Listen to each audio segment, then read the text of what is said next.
Yeah, let's get right to our top story. On what was supposed to be the holiest of days, those near simultaneous Easter Sunday bombings at churches and hotels throughout Sri Lanka. That's right. As mentioned, authorities now say at least 290 people have died. More than 500 others are wounded, and several Americans are among the victims. The investigation has already led to 24 arrests. Sri Lankan officials blaming a local militant group for the attacks, but they believe that the group had help from foreign terrorist organizations. The U.S. State Department has revised its travel warning to Sri Lanka, saying terrorist groups continue plotting possible attacks there. Let's get to NBC's chief global correspondent, Bill Neely. He's got the latest. Bill, good morning to you. Good morning, Savannah. You join me at the scene of another explosion, another bomb, just about 30 minutes ago, about 200 yards down the road. Fortunately, the police had moved us in this direction before that went off. And I'm at the scene of a shattered church where more than 70 worshippers died. Dozens of tourists killed also in this city. Here at St. Anthony's Church, one eyewitness described the scene after the attack. He said, on the ground it was a river of blood, in the air ash falling like snow. An Easter morning that will never be forgotten. Worshippers at Mass, the victims of mass murder. Hotel restaurants blown to pieces. Among the hundreds dead and injured, 2 Americans confirmed killed, 1 wounded, 1 unaccounted for. Just before 9, the first blast at St. Anthony's Church in Colombo, captured on a dashcam video. Inside, carnage. Families praying together, died together. Rescuers working amid blood-stained pews. Nearly half of all the victims, dead and injured, were praying here at St. Anthony's Church when they were blown up by a suicide bomber. The explosion ripping the roof off the church and shattering glass you can still see on the road. I just heard the explosion. I had never heard an explosion like that. Minutes later, an explosion ripped through a second church. Another suicide bomber had blown himself up, killing more than 50 worshippers. Then in the heart of Colombo, the first of 3 explosions targeting tourists at luxury hotels. At the Cinnamon Grand, a man lined up at the breakfast buffet, then detonated his bomb. American Dieter Kowalski is one of 8 guests unaccounted for. Around 9 o'clock at the Shangri-La, 2 suicide bombers blew themselves up in the restaurant and lobby. Hours later, special forces raided an apartment. A bomb exploded. 3 police were killed. Authorities say this is where the attacks were planned. No one has claimed them. Authorities are blaming a little-known local Islamist group. But the government tells NBC News it had a tip-off that suicide bombers would attack churches the target. Yet on Easter Sunday morning, there was no protection here. Why weren't the churches protected if you had a warning? Well, how many churches to be protected? But we informed that there is we never expected an attack of this magnitude. And Bill, you mentioned that there was an explosion, I think I heard you say just a few minutes ago, behind where you're standing. What do you know about that? Yeah, well, they didn't expect this one either. Yeah, it happened about 200 yards up the road. Police had identified a white van. We filmed it with its doors open. They were looking into it when suddenly there was a massive, deafening explosion. I mean, a couple of questions. Number one, how did it get in here in the first place? And number two, clearly this threat has not gone away. Islamists often plant secondary devices to catch police or soldiers or first responders, but this is more than a day after the attack on the church here. Police say they know who carried out most of the explosions. It's one group. Yes, it's a radical Islamist group. It promotes ISIS. The odd thing is it has no history of anything like this. Police also questioning more than 20 suspects. Bill, with so many still missing and so many wounded, is it reasonable to expect that the number of casualties will rise? I think it is, Craig, yes. I mean, you've got more than 500 people injured. Many of those are in the hospitals with really very, very serious injuries. So everyone here is braced for that. In Sri Lanka, a nationwide emergency is coming into effect, giving police and the military sweeping powers. Security forces are trying to root out the suspects behind yesterday's Easter Sunday bombings. 290 people are now confirmed dead. Another 500 are injured, and police are still uncovering explosives around the capital, Colombo.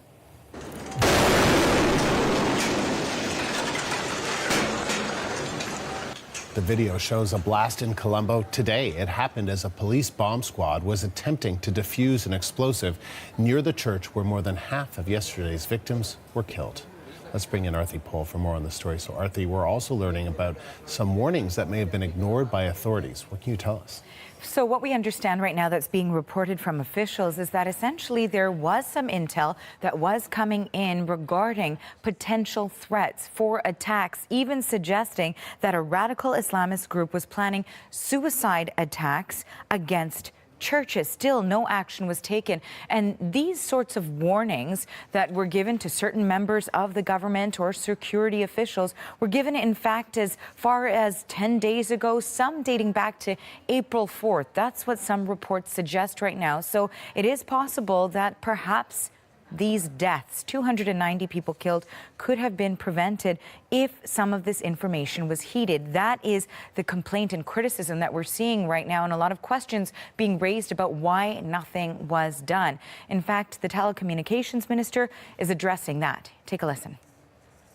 On this matter of how it happened, I honestly do feel there was a breach, as well as there's been a big, massive miscommunication, or somebody had taken this whole intelligence report very lightly and thought, no, it's not possible. So, but they had all information, and I now hear even about 20 minutes before the attack, the Indian agencies have informed that was going to happen. It's unconfirmed though.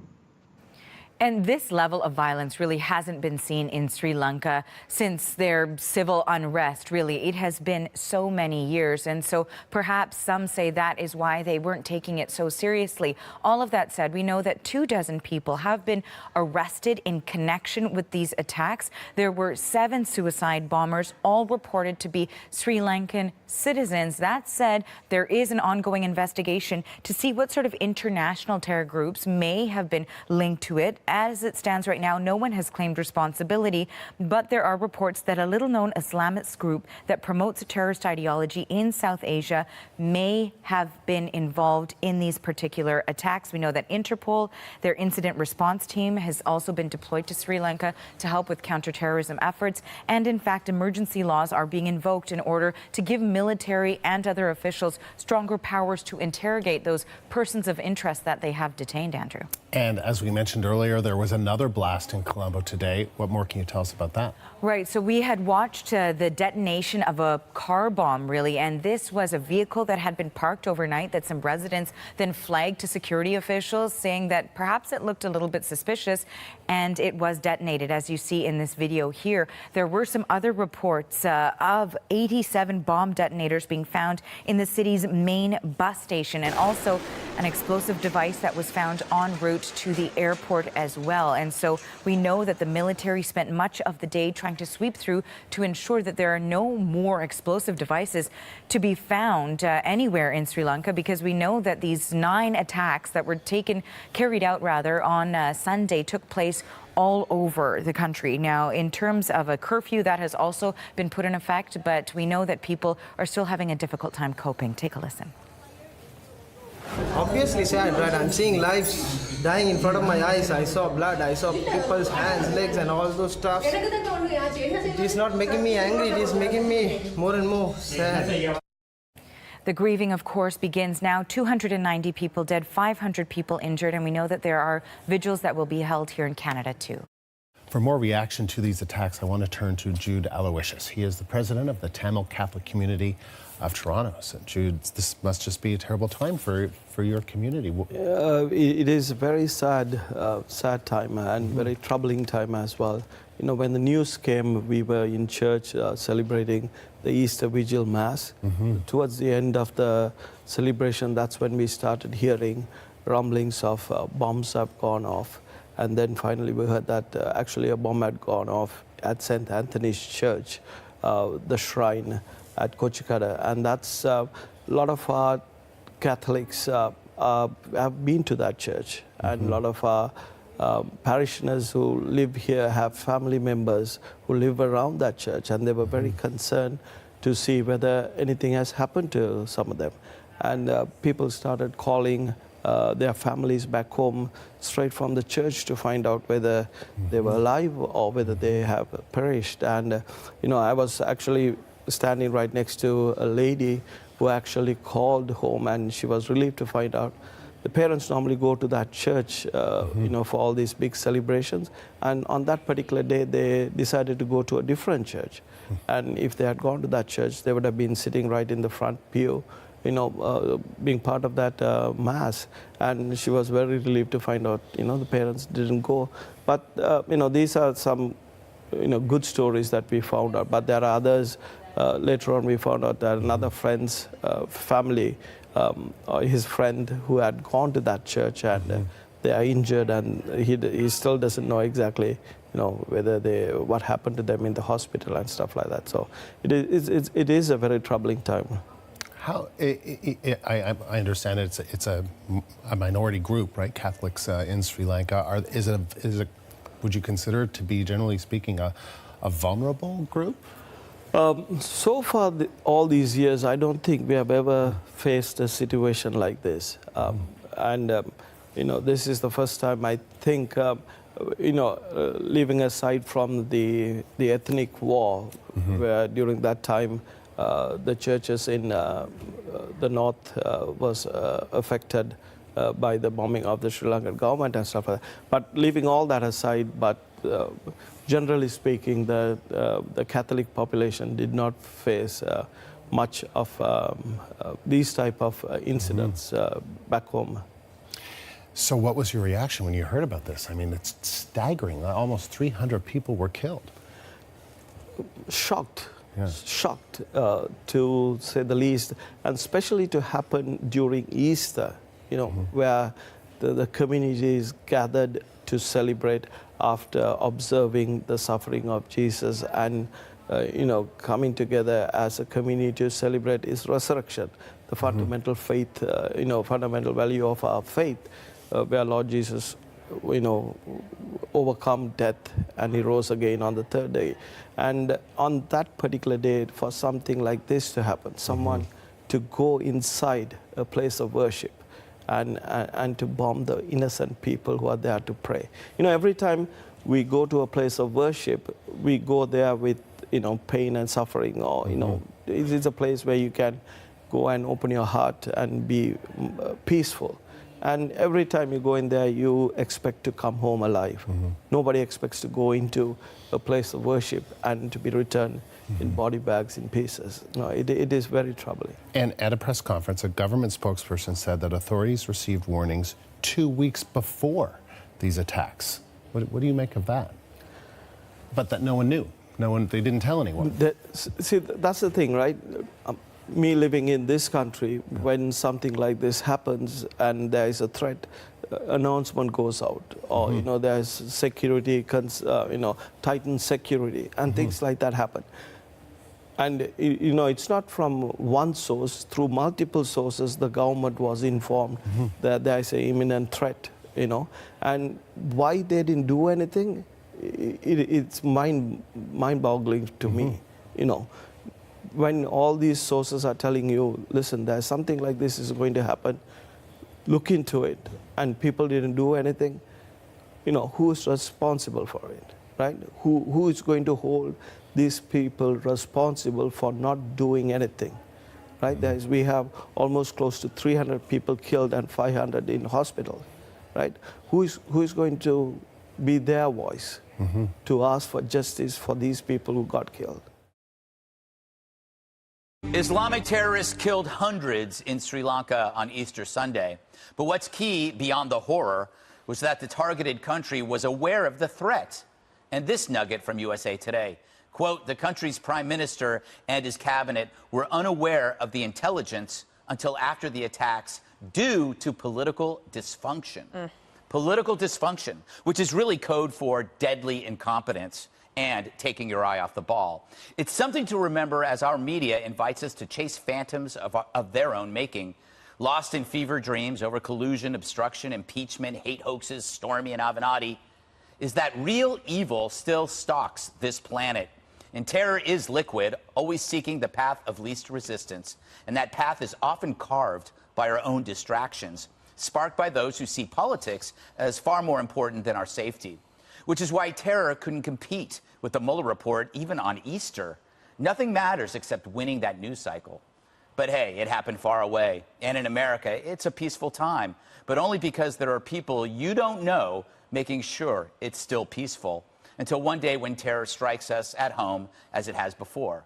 We can't forget that America is terror target number one, and that our number one priority isn't impeachment, but security. Our borders, grid, landmarks, water, food supply, everything's up for grabs in a time where terror has smartphones too.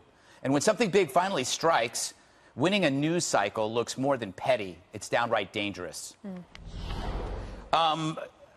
Emily, we've talked about this before. Al-Qaeda can come and go. ISIS can be disappeared. But there will always be an ideology. And an ideology will always give birth to something new, I think. I agree. And we've also talked about it in the context of that there needs to be some type of detailed and plan leveled so that the global messaging that's happening with Islamic terrorism and those kind of fundamentalists, we need to address that. And I agree with you that when you hoard information and when you have political infighting that prevents you from sharing that information, that costs lives. And we are on a dangerous trajectory as well, not to be a fearmonger, but we are as well. If this is the ball that some people are focused on, it should be security first, 100%. But I think, yes, that the messaging is important because that's traveling around the world. Dana, they had, I guess, 2 weeks advance warning. Did they not take it seriously, or was it just something that just got lost? They'll have to find out. I mean, but what a way to figure it out afterwards. Yeah. You know, Secretary Pompeo was quite gracious today, actually, to the Sri Lankans, saying that we will help, we will provide all this. But we have been helping, and we help all of these countries. And maybe they don't get enough foreign aid as they would like, but they have to do something for us, too. They have to be willing to share the information with each other, or at least with us. Right. Because I got this statistic today from the Brain Room. Since 2012, 23,177 Christians have been killed for faith-related reasons. 23,000. That is abhorrent. It is unacceptable. And if we are going to provide aid, and we're going to provide intelligence services, we're going to provide sharing, maybe military gear, whatever it is that they need, the least they could do is pass it up the chain that there was going to be an attack that could have been prevented. Juan, there were 8 coordinated detonations.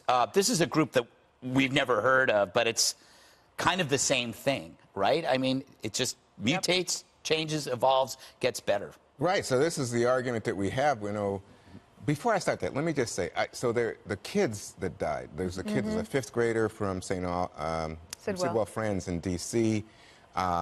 There were 3 of the 4 children of a Danish billionaire, who's the biggest landowner in Britain. And I just can't imagine the depths of his sadness. Japanese people were killed. So this was a worldwide event in that sense. It touched us all. And I think it's important to also keep in mind, and we see it here in the U.S., more security on our churches in the aftermath of this, and there were some suspicions going back to Notre Dame in Paris. Luckily, apparently, that was an accident. But I would say this: when you hear people say, "Oh, ISIS is defeated," I worry about it. Why do I worry? Because people might think, well, then we don't have a threat. But we do have a threat. We have a threat, as you described it. I think you said, water goes wherever there's an opening. Right. So what we see is that this ideology now shifts. And we never heard of this group. All of a sudden, here they pop up, and they're bombing a church in Sri Lanka, and they're going after Christians.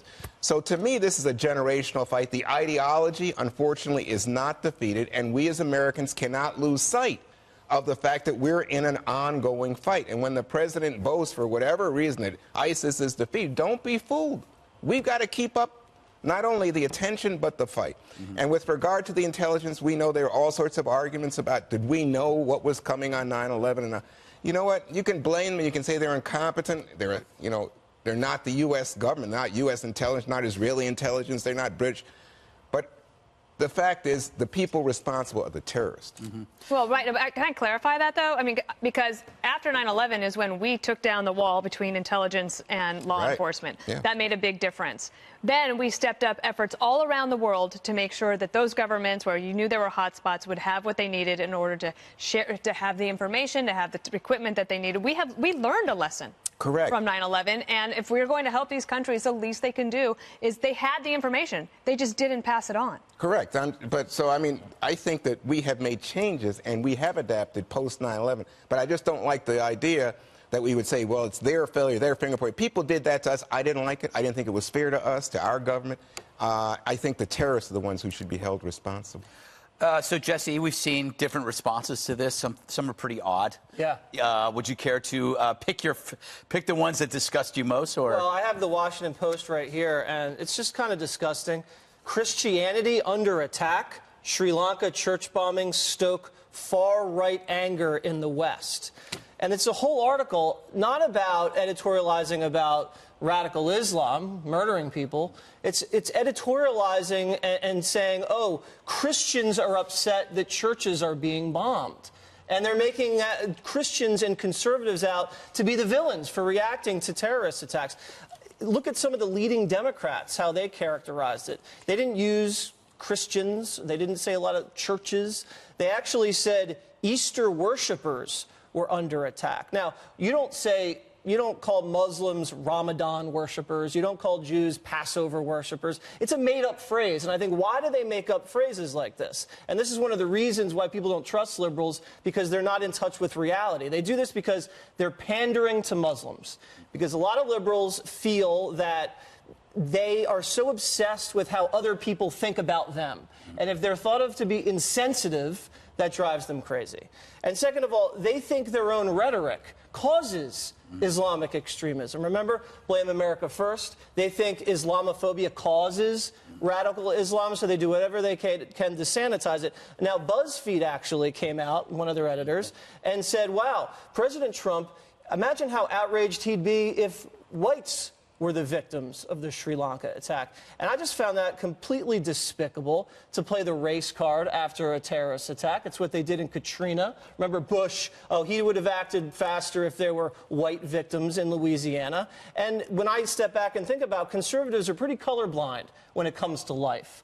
They don't talk about the different races of babies in the wombs. They want to protect all life. And it's a lot of conservatives in the media who talk about stopping the carnage in the south side of Chicago. So I think it's really unfair when the media always, no matter who does it, if it's a white perpetrator, Muslim perpetrator, Hispanic perpetrator, they just take the violence and they try to turn it against the president or his supporters. And I think it's shameful.